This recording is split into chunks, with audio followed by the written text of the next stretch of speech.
Hi welcome back to my channel. ఈ రోజు కథ నువ్వుంటే నా జతగా సీజన్ 2 రెండవ భాగాన్ని వినేద్దాం. సరిగ్గా 25 నిమిషాలకి రితి బయటికి వచ్చి తన మొహానికి వేసుకున్న మాస్క్ని తీస్తుంది. రితి బయటికి రాగానే అక్కడున్న డాక్టర్స్ అందరూ రితి దగ్గరికి వచ్చి కోపంగా తిడుతూ ఉంటారు. రితి కూల్గా తన చేతులకి వేసుకున్న గ్లౌసెస్ తీసి వాళ్ళని చూసి చేతులు కట్టుకుంటుంది. డాక్టర్ కోపంగా, ఏమ్మా నీకు అసలు బుద్ధుందా? ఎవరిని అడిగిలా చేసావు? నీ ఇష్టానికి నువ్వు ఆపరేషన్ చేసేస్తావా? మా పర్మిషన్ అవసరం లేదా? ఈ హాస్పిటల్ ఏమైనా నీ బాబుదనుకున్నావా? ఒక డాక్టర్వి అయ్యుండి ఇలా ఎలా చేస్తావు అసలు నువ్వు అని ఇంకా మాట్లాడుతుండగా రితి వాళ్ళకి చెయ్యి అడ్డు పెడుతుంది. డాక్టర్ సైలెంట్ అయి కోపంగా రితిని చూస్తాడు. రితి, డాక్టర్ని కాబట్టే మానవత్వంతో ఆలోచించి అతన్ని కాపాడాను. మీలా డబ్బుకి ఆశపడే డాక్టర్ని కాదు నేను. అతనికి ఏం జరగకుండా సక్సెస్ఫుల్గా ఆపరేషన్ చేశాను. ఇప్పుడు అతని ప్రాణానికి ఎటువంటి ప్రమాదం లేదు కాబట్టి మీకు రిస్క్ కూడా లేదు. ఇక పర్మిషన్ అంటారా? నేను ఇప్పుడు వెళ్ళి మీకు కావాల్సిన ఫార్మాలిటీస్ అన్నీ పూర్తి చేస్తాను. మీరు అతన్ని అడ్మిట్ చేసుకుంటే చాలు అంది. డాక్టర్ కోపంగా, మేము అడ్మిట్ చేసుకోము, ఇంకా మీ మీద మేము కేసు కూడా పెడతాం. మా పర్మిషన్ లేనిదే మీరు మా అని అంటుండగానే రితి అందుకుని, చెప్పడం మర్చిపోయాను సార్, ఇంతకీ నా ఫియాన్సీ ఎవరో మీకు తెలుసా అంది. అతను ఎవరైతే మాకెందుకు? మీ వల్ల మా హాస్పిటల్ రిస్క్లో పడేది. మీరు దీనికి ఖచ్చితంగా చెల్లించాల్సిందే అన్నాడు డాక్టర్. చెల్లిస్తాను, కానీ ముందు నేను చెప్పేది వినండి. మీకు Shri Rudra group of industries తెలుసా? ఎందుకు తెలీదు? One of the top most industries in India కదా. శ్రీ రుద్ర గారు ఇద్దరు కలిసి ఆ ఇండస్ట్రీని డెవలప్ చేశారు. వాళ్ళ గురించి ఎవరికి తెలియకుండా ఉంటుంది అన్నాడు డాక్టర్. ఆ ఇండస్ట్రీ చైర్మన్ రుద్ర సార్ కొడుకే ఇతను. పేరు అవినాష్. మీరు ఇలా ట్రీట్మెంట్ ఇవ్వకుండా అడ్మిట్ చేసుకోకుండా రూల్స్ ఫార్మాలిటీస్ గురించి మాట్లాడారని రుద్రా సార్కి కానీ శ్రీ మేడం కానీ తెలిసింది అనుకోండి, అప్పుడు చెప్పుకోవడానికి మీ హాస్పిటల్ నేమ్ కూడా ఎవ్వరికి గుర్తుండదు. తర్వాత మీ ఇష్టం అంటుంది రితి. రితి చెప్పింది విని డాక్టర్ మొహంలో రంగులు మారుతాయి. రితి డాక్టర్ని గమనించి, మీరిప్పుడు అడ్మిట్ చేసుకుంటారా లేక అని అంటుండగా డాక్టర్ తడబడుతూ, వద్దు మేడం, మేము అడ్మిట్ చేసుకుని ట్రీట్మెంట్ ఇస్తాం. రుద్రా సార్కి మాత్రం చెప్పకండి మేడం.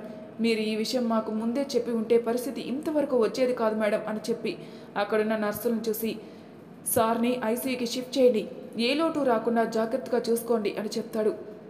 మరి మీ రూల్స్ అంటుంది రితి. మేడం, అవన్నీ మేం చూసుకుంటాం. మీరు కౌంటర్లోకి వెళ్ళి బిల్లు ఒకటి కట్టండి చాలు, మిగిలినవన్నీ మేమే దగ్గరుండి చూసుకుంటాం అంటాడు డాక్టర్. రితి చిన్నగా నవ్వి కౌంటర్ దగ్గరికి వెళ్తుంది.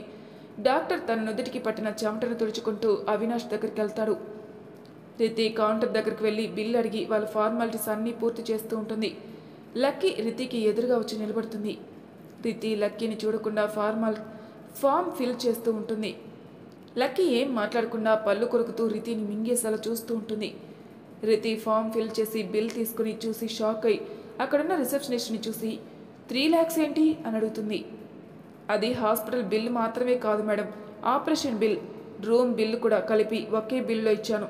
మీరు కట్టాల్సింది ఇంకా ఉంది మేడం, మెడిసిన్స్ బిల్లు కూడా కట్టాలి, కానీ నేను అది ఇందులో యాడ్ చేయలేదు మేడం అంది రిసెప్షనిస్ట్. ఆమె చెప్పింది విని రితి లక్కీ నోరు తెరుస్తారు. రితి షాక్లోని, అదేంటి, ఆపరేషన్ చేసింది నేనే కదా, దానికి కూడా బిల్ మీరే వేస్తారా? అది నాకు తెలియదు మేడం, మా సార్ చెప్పినట్టు నేను చేశాను. మీకేమైనా డౌట్స్ ఉంటే వెళ్ళి ఆయన్ని అడగండి మేడం అంది రిసెప్షనిస్ట్. రితి ఏం మాట్లాడకుండా ఆ బిల్లు తీసుకుని డాక్టర్ దగ్గరికి వెళ్తూ ఉంటుంది. రితి అలా తనని పట్టించుకోకుండా వెళ్తూనని చూసి లక్కీ కోపం పీక్స్కి వెళ్ళిపోయి, వసే రితి దానా, ఇక్కడ నేను ఒక దాన్ని ఉన్నానని తెలివి కూడా లేకుండా అలా పట్టనట్టు వెళ్ళిపోతున్నావేంటే అని గట్టిగా అరుస్తుంది. రితి వెళ్తున్నదల్లా ఆగి వెనక్కి తిరిగి చూసి మళ్ళీ లక్కీని పట్టించుకోకుండా డాక్టర్ దగ్గరికి వెళ్తుంది. లక్కీ అలా అరవడంతో హాస్పిటల్లో ఉన్న వాళ్ళంతా సైలెంట్ అయి లక్కీని విచిత్రంగా చూస్తారు. లక్కీ చుట్టూ గమనించి పల్లికిలిస్తూ అందరికీ చిన్నగా సారీ చెప్పి రితి వెనకే వెళ్ళి రితి చేతిని పట్టుకుని ఆపుతుంది. రితి లక్కీని చూసి ఏంటి అన్నట్టు కళ్ళెగరేస్తుంది. లక్కీ కోపంగా, ఏంటి రితి, అసలు నేనేం చేశానని నా మీద అంత కోపంగా ఉన్నావు అంటుంది. రితి కూల్గా, నేనేం చేశాను అంది. ఏం చేశావా? నన్ను అక్కడ ఒంటరిగా వదిలేసి ఎందుకు వచ్చేసావు? పోనీ నేను ఇక్కడికి వచ్చాకైనా కనీసం నన్ను చూడనైనా చూసావా? నేను చెప్పింది నీ మంచి కోసమే కదే అంది. రితి కోపంగా, మంచా? ఎవరి మంచికి? నాకా? నా మంచి కోసం ఒక ప్రాణం పోతుంటే చూస్తూ వదిలేయాలా? నువ్వు చెప్పినట్టు నేను చేసి ఉంటే నేను మనిషినేనా అని నా మీద నాకే డౌట్ వచ్చేది. నా స్వార్థం నేను చూసుకుంటే ఒక ప్రాణం పోతుందని ఆలోచించలేదు నువ్వు.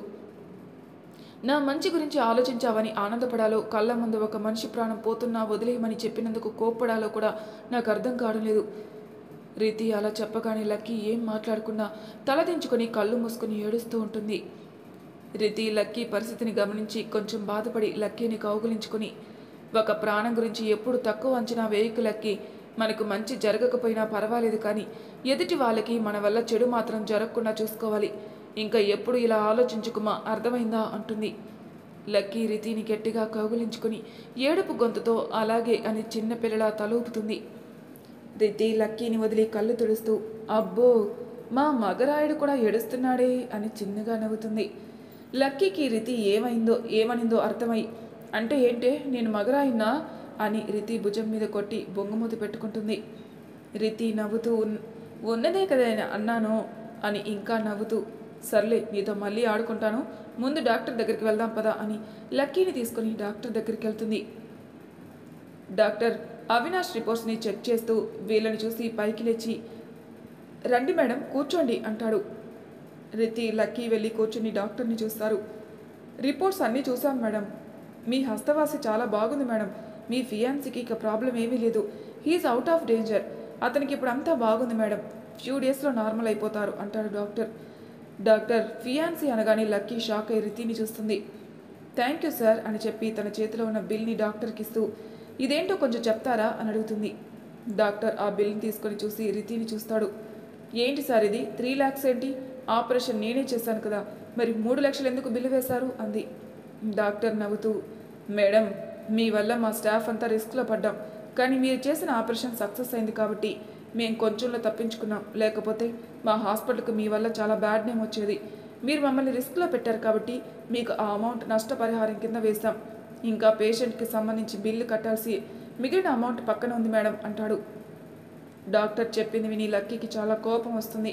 తిట్టడానికి పైకి లేస్తుండగా రీతి లక్కీ చేతిని పట్టుకుని ఆపి డాక్టర్ని పైనుంచి కింద వరకు తదేకంగా చూస్తుంది. డాక్టర్ రీతి చూపుకి కొంచెం భయపడి నొసుగుతూ, మీలాంటి పెద్దవాళ్ళకి ఈ అమౌంట్ పెద్ద లెక్కేం కాదు కదా మేడం, మీరు అమౌంట్ పే చేస్తే మేము ట్రీట్మెంట్ స్టార్ట్ చేస్తాం అంటాడు. రీతి సైలెంట్గా తన వేలికి ఉన్న ఉంగరం బయటికి తీసి డాక్టర్కి ఇస్తూ, ఇది చాలా expensive ring sir, minimum 5 lakhs ఉండొచ్చు, ప్రస్తుతానికి నాతో అమౌంట్ లేదు సార్, మీరు ఇది తీసుకొని అడ్జస్ట్ అవ్వండి అంటుంది. రీతి అలా చెప్పేసరికి లక్కీ షాక్ అవుతుంది. డాక్టర్ మొహమాటంగా, మేడం మీది మేము అని నసుకుతూ ఆ ఉంగరాన్ని చూస్తూ ఉంటాడు.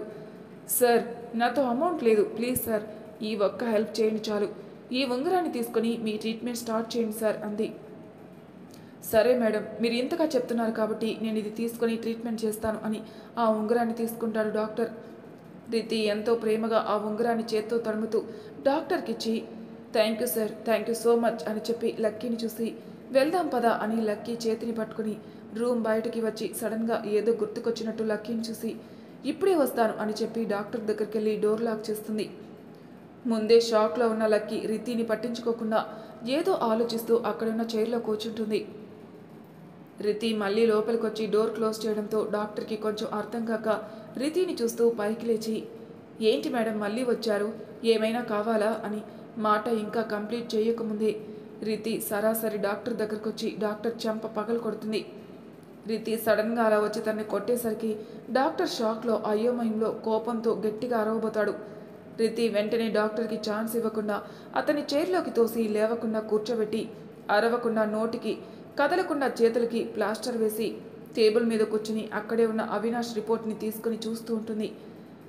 డాక్టర్కి రీతి ఎందుకు అలా చేస్తుందో అర్థం కాక ఒక పక్క అప్పటి వరకు అంత సైలెంట్గా ఉన్న అమ్మాయేనా ఇప్పుడు తన ముందున్నది అని ఆశ్చర్యం ఒక పక్క, తన చెంప మీద కొట్టిందన్న కోపం ఒక పక్క, అసలు తను ఎందుకు ఇలా చేసిందని అయోమయంలో ఒక పక్క, ఇలా అన్ని ఫీలింగ్స్ తన ఫేస్లో కనిపిస్తూ రీతిని చూస్తాడు.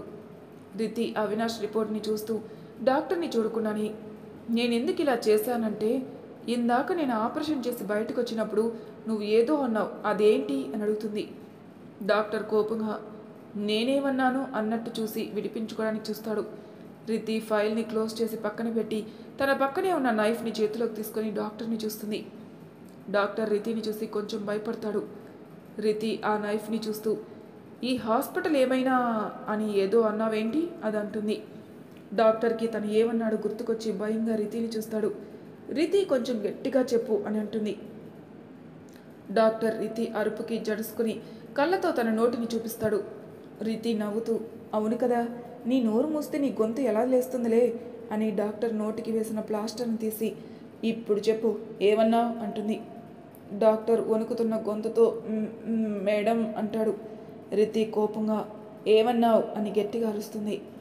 డాక్టర్ రితికి భయపడి ఈ ఈ హాస్పిటల్ ఏమైనా నీ నీ బాబా అని అని మాట పూర్తి కాకముందే రితి తన చేతిలో ఉన్న కత్తిని డాక్టర్ గొంతు కింద పెట్టి కోపంగా, తప్పు నేను చేస్తే నన్ననాలి, అంతేకాని మధ్యలో మా నాన్నని ఎందుకన్నావు? నువ్వు ఆ మాట అన్నప్పుడు నా ఒంట్లో రక్తం మరిగిపోయింది. అక్కడికక్కడికే నీ చంప పగలగొట్టాలన్నంత కోపం వచ్చింది. కానీ నువ్వు పెద్దవాడివి, నీ పరువు పోకూడదని సైలెంట్ అయిపోయాను. అసలు ఏమనుకుంటున్నారు మీలాంటి డాక్టర్సు? కేవలం డబ్బు కోసం మాత్రమే ఈ వృత్తిని ఎంచుకున్నారా? మీరు డబ్బున్న వాళ్ళని ఒకలాగా, లేని వాళ్ళని ఒకలాగా ఎందుకు చూస్తారు? డబ్బు లేని వాళ్ళు మీ దగ్గరికి వస్తే రూల్స్ అండ్ రెగ్యులేషన్స్ తప్పకుండా పాటిస్తారు. అదే డబ్బున్న వాళ్ళు వస్తే రూల్స్ అన్నీ పక్కన పెట్టి దగ్గరుండి అన్నీ మీరే చూసుకుంటారా? అసలేంటిది? మీరు ట్రీట్మెంట్ చేస్తున్నారా, వ్యాపారం చేస్తున్నారా? డాక్టర్స్ అంటే దేవుళ్ళని చేతులెత్తి మొక్కుతారు. కానీ అలాంటి మీరు ఇలా డబ్బున్న వాళ్ళు, లేని వాళ్ళని తేడా చూస్తూ డబ్బుకి ఆశపడి అందరికీ అన్యాయం చేస్తున్నారు. ప్రాణానికి విలువనివ్వకుండా డబ్బుకి విలువనిస్తున్నారు. అవసరం లేకున్నా ఆ మెడిసిన్స్, ఈ ఇంజెక్షన్స్, ఆ ఆపరేషన్స్ అని చెప్పి ఒకటి కట్టి 2 కాదు వేలకు వేలు డబ్బులు గుంజుకుంటున్నారు. మీరు ఈ డాక్టరేట్ చదివింది 10 మందిని కాపాడి అందరికీ మంచి చేయాలనా, లేకపోతే డబ్బు సంపాదించాలనా? మీలాంటి వాళ్ళ వల్ల నిజాయితీగా ఉన్న డాక్టర్స్ కూడా చెడ్డ పేరు వస్తుంది. మంచి చేస్తున్న డాక్టర్స్ కూడా మీలాంటి వాళ్ళు మనశ్శాంతిగా బ్రతకనివ్వటం లేదు. ఏదో ఒక సాకు చెప్పి వాళ్ళను కూడా తప్పుగా చూపిస్తున్నారు. 10 మందికి మంచి చేయకుండా కేవలం డబ్బుకి ఆశపడే మీరు ఈ వృత్తికి పనికిరారు. మీకు ఇప్పుడు తెలియకపోవచ్చు, కానీ ఏదో ఒక విధంగా మీరు చేస్తున్న ద్రోహానికి ఖచ్చితంగా శిక్షను అనుభవిస్తారు.